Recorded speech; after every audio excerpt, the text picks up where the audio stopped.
做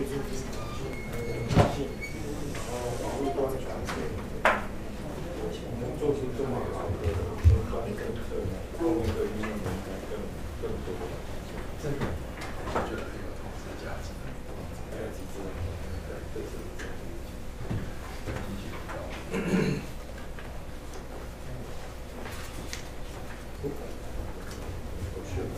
因为你们是一个 team， 所以请 leader 分配一下，谁担任总经理，谁担任行销副总，谁担任这个研发副总，或者是这个制造或者财务管理部门的副总，你们协调一下。好，等一下一开始先给我们介绍人物啊，角色人物。初期都是不知心的。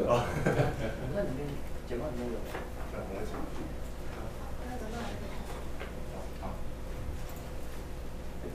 各位评审老师，大家午安。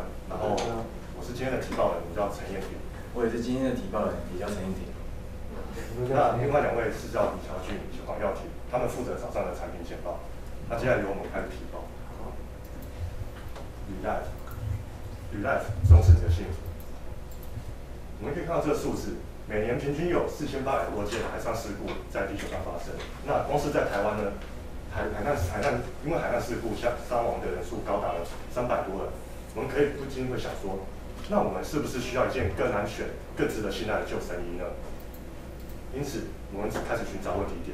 在发生海难的时候，会有几个情况：第一个，慌乱；第二个，缺水、脱水的问题，以及体力透支，还有搜救困难。再来是最重要的失温。为什么会说失温最重要呢？我们可以看这个图表。当温度降到零下2度的时候，我们黄金的救援时间会缩短至15分钟以内，再加上会有风寒效应以及水寒效应的影响，会让黄金救援时间大大的在压缩。因此，我们认为失温这个要素是最为重要，也最迫切解决。接下来是我们的产品 Relife，我们 Relife 救生衣附置了 GPS 以及录音装置，侧边附有扣环，能够让2个救生衣互相扣牢。并且附有保温毯，这也是最重要的部分。我们希望可以藉由保温毯的覆盖，来达到让受难者不会有失温的情况发生。而接下来是我们产品的流程。当发生海难时，受难者跳入海中，并且救生衣会自动充气，受难者就可以从救生衣底下拉出保温毯进行覆盖。如此一来，受难者的成功被救援的几率就会大大提升。总结一下我们3个特点：第一个，保温；第二个，增强救受难者的求生意志，以及最重要的，拉长黄金救援时间。而接下来的数据分析由我来为大家简报。而从左边的表格可以看得出，全国的救生衣进口值，第1名为欧盟，而欧盟大部分的成员都是位于寒带气候。而右边的表格可以看得出，台湾救生衣出口值一直持续的上升。而从所有的资料显示出，可以抓出2个重点。第一个重点是市场持续的递增，第二个重点是低温寒带气候。而这是竞争者分析，而上面3个产品是已上市的产品，而它们最主要的特点都是诉求福利这件事。而下面是两件未上市的救生衣产品，而结合的都是诉求的特点都是 GPS 结合高科技。所以我们分析所有后，我们分析我们自己的产品。抓出了几个重点优势。第一个是我们解决的是失温问题，刚好符合了我们一开始的统计分析的低温海域。第二个是结合高科技，而结合高科技，我们也刚好符合竞争者分析的未来趋势。所以我总结一下我们绝对的优势：我们解决失温的问题，提高了求生的意志，而且我们也兼备了拖延技。最重点是我们因应了未来的趋势，符合了市场的需求。所以各位评审听完我的分析后，这2项产品你们会想要用哪一项产品作为贩售呢？而接下来我们来讲一下我们的公共宣传策略。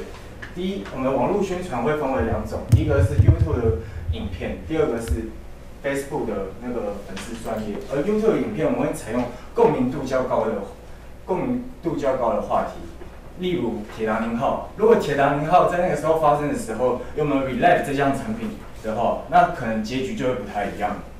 对，第二个就是我们会运用网络的互动方式，然后就是请大家参与我们的漂浮创意活动，然后提高我们知名度，然后再运用募资网站作为募资，而最重要的是，我们希望能与海巡署建立一个良好的关系，然后由他们来帮我们背书说，我们 Relife 这一项的品牌是非常安全的。可是要如何跟他们建立良好的关系呢？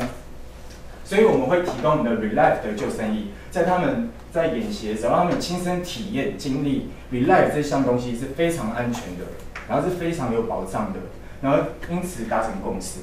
对，所以我总结一下我们的宣传特点：第一，我们具有网络的互动，不单单只是平面的互动；第二，是我们还有消防的背书；第三，我们还有概念的广告。可是最主要的共同性是，我们想要塑造我们的 Relife 这一项产品，还有这一项的品牌是非常是安全的，变成一个安全性的指标。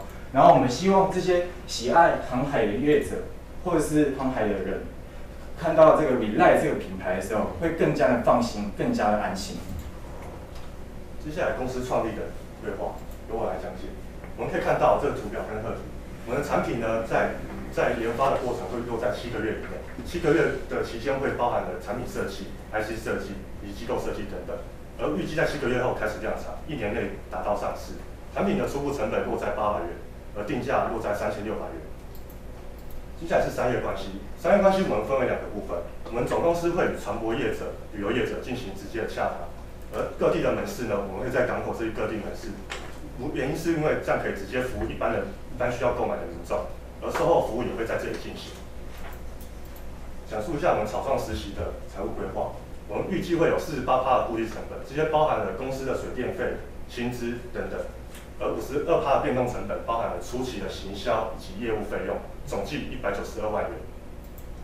接下来是损益平衡分析，初步规划我们会以800万元作为一个产品生产的费用，预计在3年内达到损益平衡点，6年内推出第2万件产品。接下来是我们前期目标，第一个确立 Relife 是安全性指标，以及与低温寒带的业者、旅游业者进行合作。第3个与航运业者进行合作，这些航运业者呢，包含阳明海运、长荣海运等等。